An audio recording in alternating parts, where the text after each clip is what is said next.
Welcome viewers to this segment of online lectures. Here we are going to discuss Charophyta. Charophyta is a division of freshwater algae. It's a group of complex green algae that form a sister group to Chlorophyta. Chlorophyta and Charophyta together constitute a group which have emerged embryophytes. It's a group of eukaryotic, photoautotrophic, aquatic organisms having cellular level of organization. It is included in domain Eukarya and kingdom Plantae, with the cladistic inclusion of the Embryophyta. The Charophyta is synonymous to Streptophyta. So far as distinctive features of the group are concerned, the algae belonging to this group are multicellular and complex. Their main plant body is haploid and known as gametophyte. It lacks differentiation into root, stem and leaves and is called thallus. Like Chlorophyta, the thallus looks green due to dominance of chlorophyll pigments. Cells possess chloroplasts having chlorophyll A and B as the main photosynthetic pigments. Phycobilins seen in other groups of algae are absent. Unlike chlorophytes, their cells have enzymes similar to higher plants. They possess aldolases, copper and zinc superoxide dimutase, glycolate oxidase, and flagellar peroxidase, which makes them similar to embryophytes. Next important feature of these algae is that they store food as starch, which is localized in plastids as higher plants do. The Charophyta and Embryophyta together form the Streptophyta, excluding Chlorophyta. Unlike Chlorophyta, within chloroplasts you don't see pyrenoids, which makes them closer to higher plants. Flagellar immotile cells, if present, are lateral in position. Cells use phragmoplasts during mitosis. So far as cell structure is concerned, cells have a well-defined cell wall, followed by plasma membrane. Inside plasma membrane there is colorless fluid called protoplasm. Protoplasm is well compartmentalized by endomembrane system. Therefore, the cells of charophytes have non-membranous as well as membrane-bound organelles. The non-membranous organelles are ribosomes, centrioles, and basal bodies. Single membrane-bound cell organelles include endoplasmic reticulum, dictyosomes, lysosomes, and microbodies. Double membrane-bound organelles include mitochondria, chloroplast, and a well-defined nucleus having nuclear membrane and chromatin material. Cytoplasm possesses ribosomes of ATS type, typical eukaryotic character. There are numerous small discoid chloroplasts which are disposed around the periphery of the cells. no paranoids are seen. The internodal cells are sometimes multinucleated and their nuclei often possess large nucleoli and scanty chromatin. In these cells, cytoplasm forms only peripheral layer with a large central vacuole. The cell walls are composed of cellulose, though there may be also superficial layers of more gelatinous material of unknown composition, mostly glycans, glucans, mannans, etc. The stored food inside cells is always starch, except in oospore, where oil is seen.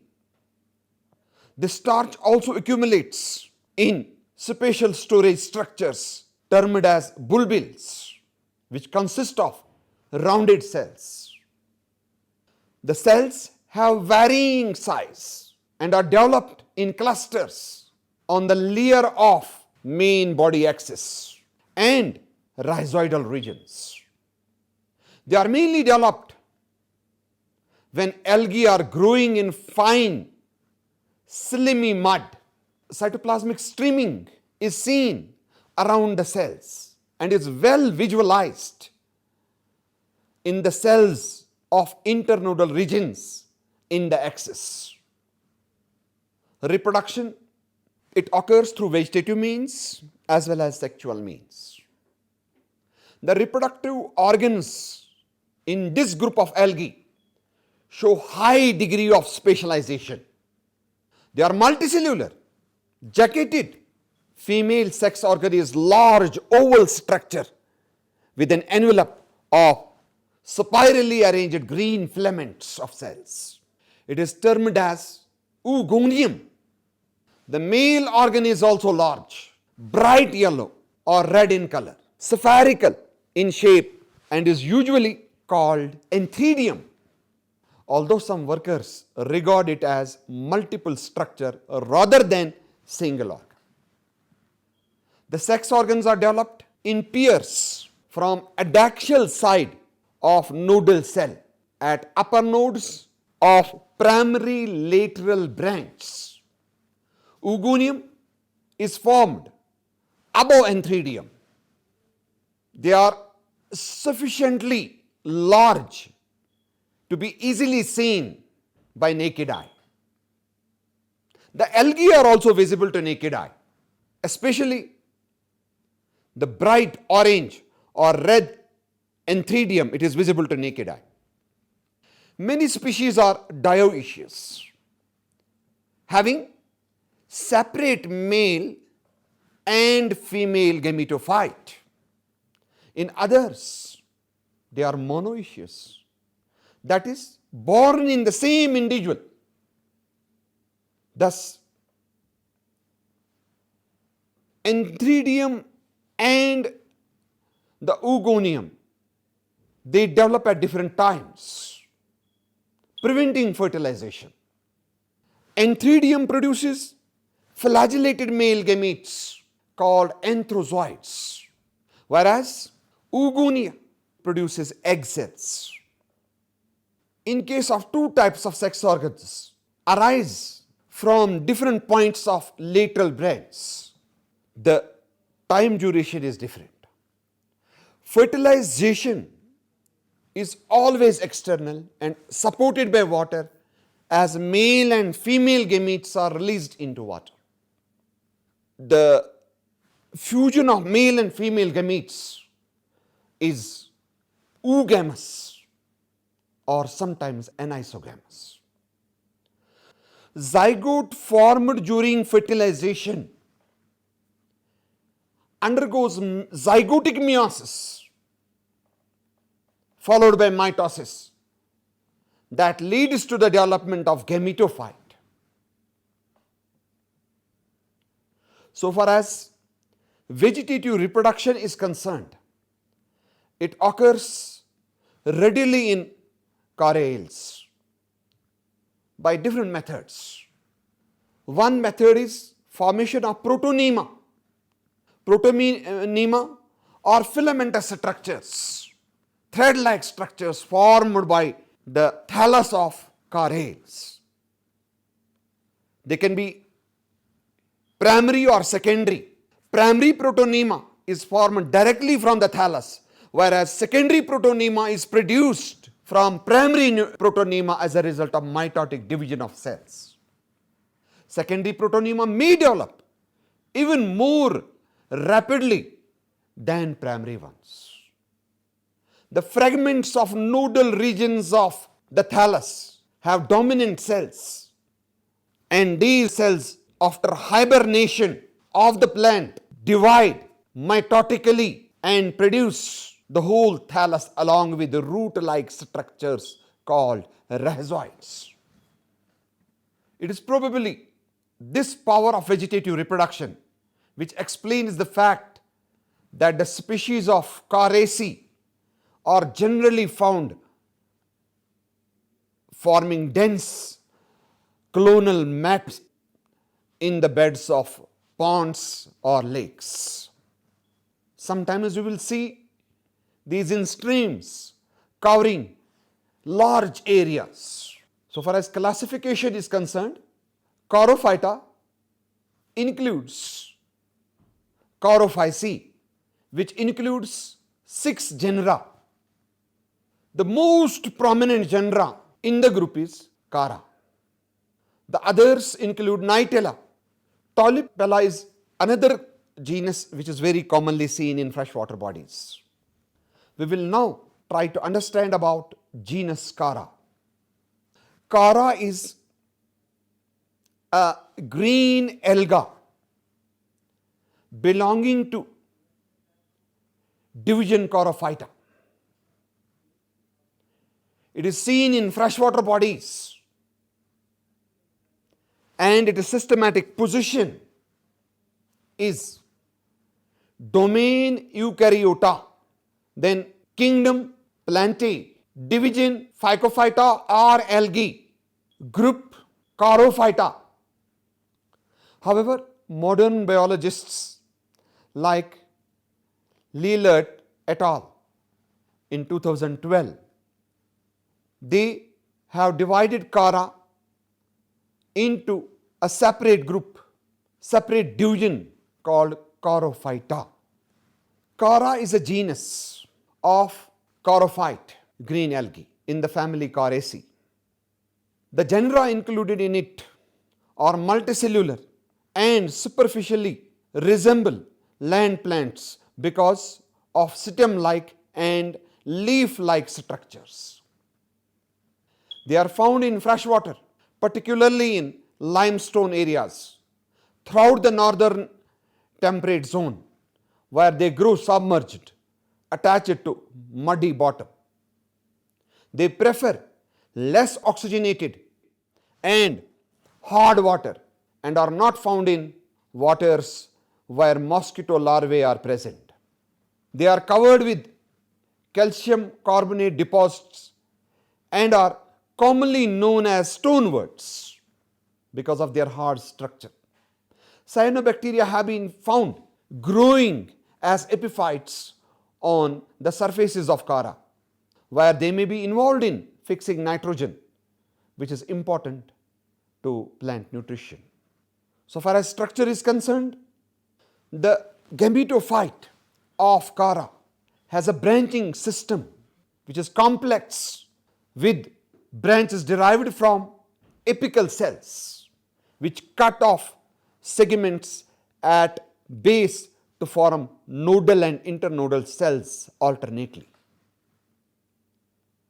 The main axis bear whorls of branches in a superficial resemblance to equisetum. Equisetum is a pteridophyte. They are typically anchored to the littoral substrate by means of branching underground rhizoids. Chara plants are rough to the touch because of deposited calcium salts on their cell wall. The metabolic processes associated with this deposition often give Chara plants a distinctive and unpleasant smell of hydrogen sulfide. So far as morphological features are concerned, the plant body is gametophyte and consists of main axis differentiated into nodes and internodes. It has dimorphic branches, that is long branches of unlimited growth and short branches of limited growth. The main axis has root-like structures called rhizoids, which are multicellular with oblique septae. There are stipulodes, that is needle-shaped structures at the base of secondary laterals. After having studied its structural details, let us now study reproduction in Chara. Chara shows both vegetative as well as sexual reproduction. Vegetative reproduction, it generally occurs during favorable conditions and takes place by following methods. Number 1, bulbils. Number 2, tubers. Number 3, formation of secondary protonema. 4th, amylum stars. First, bulbils. They are multicellular, rounded or ovoid reproductive bodies formed at nodes of primary laterals or rhizoids. Chara baltica produces bulbils at nodes of primary laterals, whereas Chara aspera produces bulbils on rhizoids. After detachment from parent plant, they grow into new thalli, tubers or amorphous bulbils. They are multicellular, lateral outgrowths formed on the nodes of main axis or rhizoids. They possess loose aggregation of cells and are seen in Chara baltica, Chara frigifera and Chara delsicatula. Now, secondary protonema. They are tubular multicellular bodies produced from rhizoidal nodes or from basal cell of primary rhizoid during favorable conditions. After detachment, they grow into new young plants. Now, amylum stars. They are clusters of cells with star-like appearance, born at basal nodes of main axis. On detachment from parent plant, they grow into new young plants. Now, sexual reproduction. Chara reproduces sexually, generally in response to unfavorable conditions. It occurs with the help of definite multicellular reproductive bodies called globules and nucleus. Most species are monoecious and homothallic, but few species are dioecious and heterothallic. For example, Chara vallicei. First, globules. They are spherical, multicellular, male reproductive bodies born at the nodal regions of primary laterals. Each mature globule is bright yellow or red in color, having antheridial filaments surrounded by shield cells. The cells in antheridial filaments form male gametes called antherozoids. Each antherozoid is a helical biflagellated cell that, after being released, actively swims in water towards egg cells. Now, nucleus. They are multicellular, oblong female reproductive bodies born at nodal regions of primary laterals above globules. Each nucleus has a pedicel cell for attachment with the nodal cell, a stalk cell, a large egg cell that remains surrounded by 5 long spirally twisted tube cells and coronary cells situated on the top of tube cells. Now fertilization. Chara shows oogamous fertilization dependent on water. It occurs inside nucleus and leads to the formation of a diploid cell called oospore. At the time of fertilization, the tube cells in nucleus near coronary cells separate slightly from one another, which leads to the formation of 5 narrow slits or apertures. These slits remain filled with a colorless viscous fluid. Enterozoids released by globules swim through water towards nucleus and stick to the fluid. One enterozoid penetrates the ovum near receptive spot and fertilizes it to form oospore. Oospore is a hard, nut-like, yellow, red or black diploid cell with oval or ellipsoid shape. It has a thick 4-layered cell wall. After passing through unfavorable conditions, it becomes active with the onset of favorable conditions. Now, germination of oospore. As favorable conditions approach, oospore becomes active. The diploid nucleus present in its cytoplasm moves upwards and undergoes meiosis to form 4 haploid nuclei. 3 nuclei degenerate and the 4th one remains functional. It undergoes meiosis to form a rhizoidal initial and a protonemal initial. Rhizoidal initial divides further by mitosis to form a rhizoid, whereas protonemal cell gives rise to an upright filament called primary protonema. Primary protonema differentiates into nodes and internodes and forms laterals to form a haploid plant body. Now, so far as life cycle of Chara is concerned, Chara shows haplontic life cycle characterized by formation of mitogametes followed by syngamy and zygotic meiosis. Syngamy is oogamous. Only zygote या oospore represents the diploid stage in the life cycle. This is all about structural details and reproduction of Chara. Hope you have understood the lecture. Thank you.